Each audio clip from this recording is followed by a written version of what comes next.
In every age, people say the world changed overnight, but it never really does.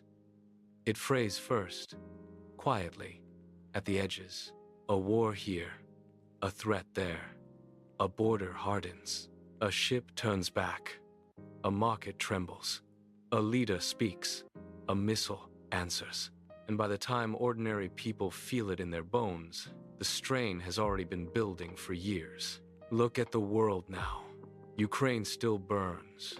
The Middle East drags nations and supply lines into its fire. Taiwan watches the horizon, knowing empires do not always begin with invasion, but with pressure, rehearsals, and patience. Meanwhile, economies are no longer just economies.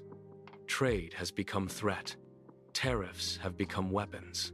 Food, fuel, chips, shipping lanes, rare materials, all of it is now part of the battlefield. And that is how it all ties in. It is not just about one war, or one country, or one flag.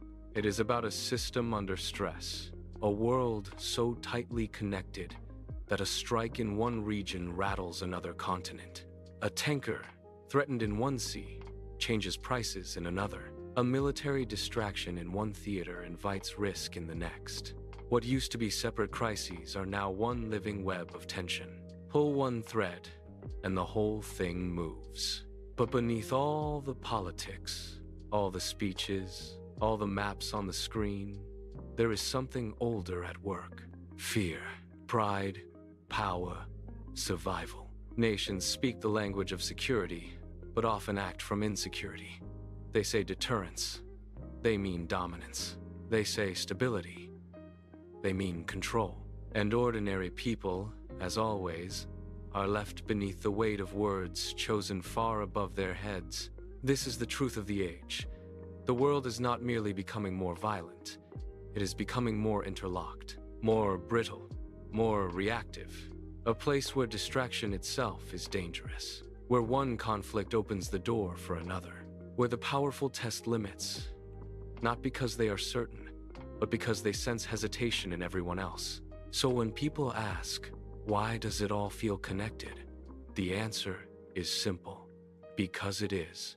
The wars, the markets, the rhetoric, the military drills, the shortages, the alliances, the fractures, they are no longer separate stories. They are chapters of the same one. A story about a world order being strained in real time. A story about how fragile peace becomes when power is challenged on multiple fronts at once. And perhaps the darkest part is this. Most collapses do not announce themselves with a single sound. They arrive as accumulation, as pressure, as 1,000 manageable crises that slowly reveal they were never manageable at all. That is where we are now. Not necessarily at the end, but certainly at the tightening. And everyone can feel the rope.